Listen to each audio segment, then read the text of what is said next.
something has to be done in this regard. I would like to hear your opinion on that. The second issue, you said Africa will never win the World Cup. I think never is quite a long time.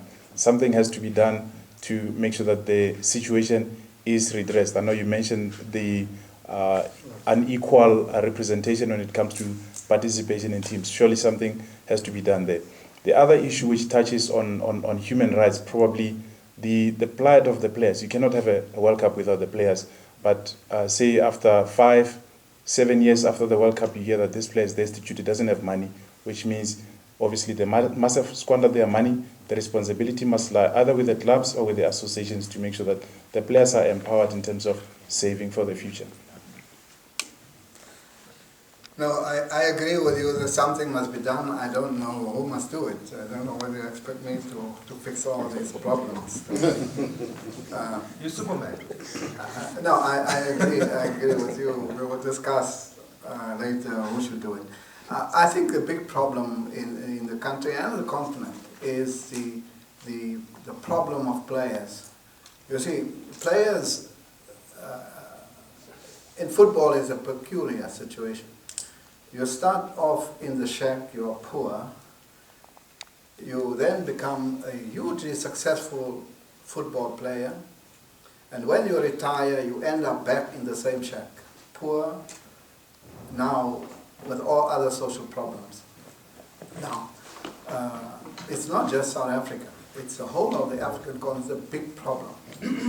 I just saw this book with the rugby players on the front from the dressing room to the boardroom.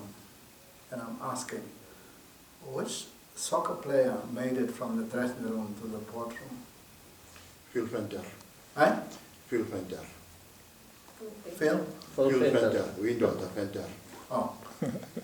So, and that is an issue that we have to do more about education, provision of skills, finance management, all of those issues. And those are things that the union must try and impose on the players while they work. Because it is sad, and we went to funerals of many players. How many of our players died young? Why? Because of reckless driving, car accidents, and then you go to the families and see how the families are struggling. Some of the players on the continent now are doing much better. But in our own country, I think we must do much more to get the players to understand that a football career is short. At 30, 35, you must retire. And then you have another 30 years to 65. It's just fighter pilots and football players that must retire at 35. And therefore you need careful financial planning, and I don't think the support structures and we as football administrators must also do more in this space. So I agree with all your three questions. We will have to discuss who must address the other two problems. Hi, I'm Margaret Rubin. I'm from WITS, the School of Architecture and Planning. And I'm part of a team who's been looking at the impact of the World Cup in the Greater Ellis Park region. We've been doing a longitudinal study, perception survey of the community there. It's been very, very interesting. I'll talk about some of those results in a second.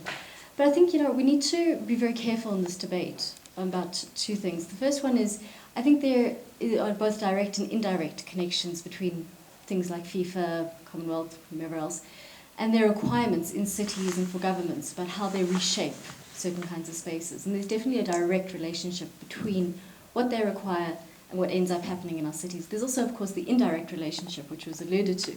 Cities taking on what they think should be done and reinterpreting the bid and so on and so forth, all of which have spatial implications, all of which have infrastructure implications. And I think what tends to happen in this debate is that people tend to get polarized. Either it's, oh no, mega events are terrible, they result in absolutely nothing, or oh no, mega events are fantastic and they help with all kinds of things. And our findings are very much in the middle, that we've found some very interesting things where, if we start to look at the issue of human rights and socioeconomic rights in particular, our results have definitely shown that There have been improvements in access to water. There have certainly been improvements in access to transport and access to job opportunities. But on the other hand, we've also seen the fact that 3 years down the line, we're only beginning to see the informal traders come back into the area. So there's been 3 years of lost revenue for these guys. So I think when we start to look at these issues, we have to be very, very, very careful about polarizing the debate one way or another. I don't think it's as clear-cut as saying human rights are completely abused or not. I do think there are middle grounds that we really need to consider. And then I think just going back to the housing issue quickly, I was working in housing at the time, and what we were finding when we were chatting to various municipalities was that it wasn't a direct connection between the lack of housing being built and the FIFA World Cup. It was a more indirect one.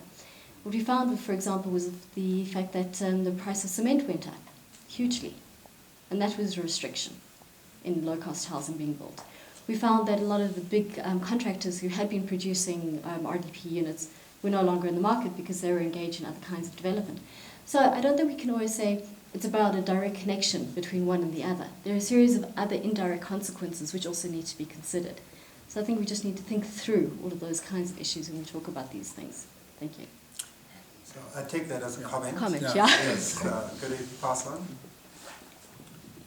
Yes, thank you. My name is Christoph Haferburg. I'm from University of Erlangen in Germany, and I'm involved in a research project on urban governance in the connection of mega events. And I've got basically two questions which relate to the host cities and the governance of the host cities.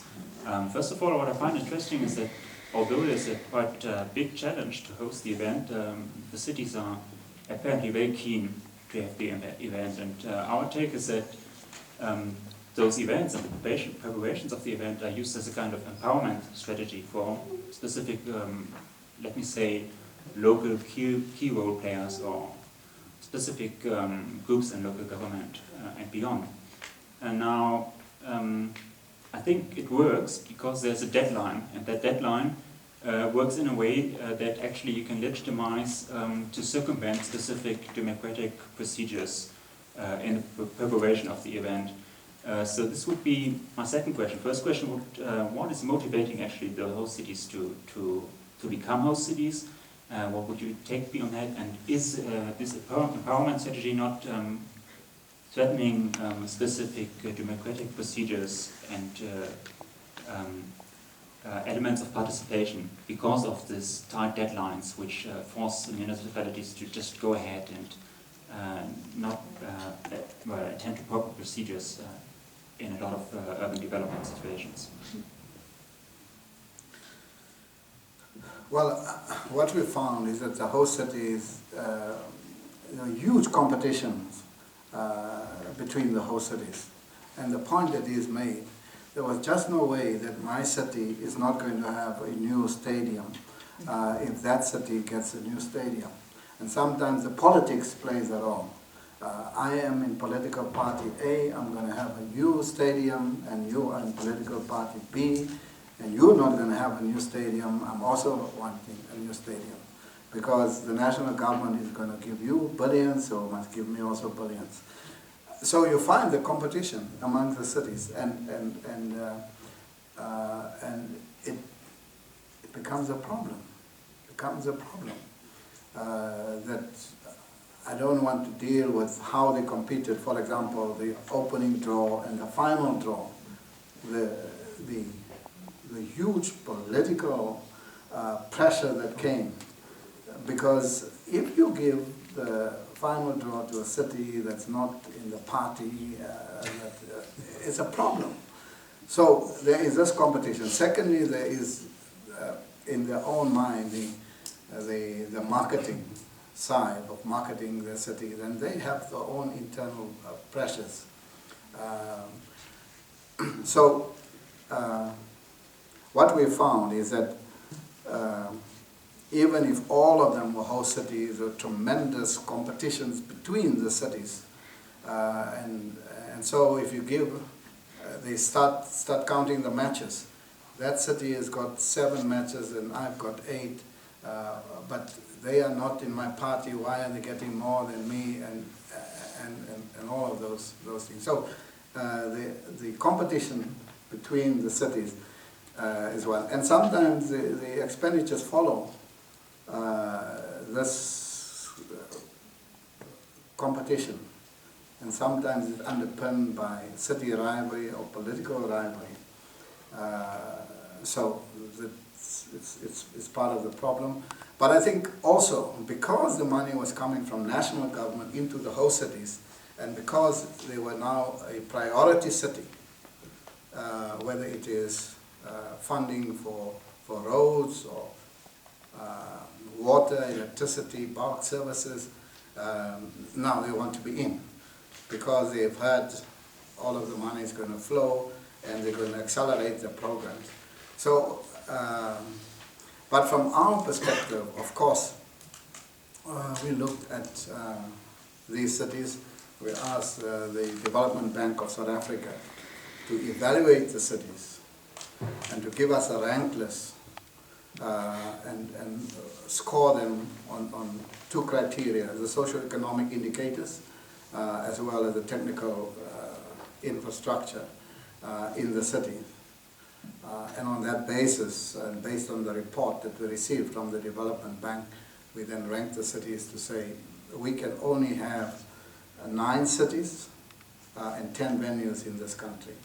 Of course, in the bid book, we had 12, but we said no. Places like Potchefstroom and Kimberley, the demand for investment in infrastructure is too huge just to have 3-4 matches in the cities. So we cut off at 9 cities. And that itself also became a problem. You know, in Germany, we had to go to some of those cities, to Düsseldorf, to pacify them when they were dropped out from being a host city in the 2006 German World Cup. And some of them were very angry that they had made this investment and last minute they were dropped. Brazil is going to have the same problem should they drop any of the host cities because sometimes it's politics. One city is governed by different political parties than the other.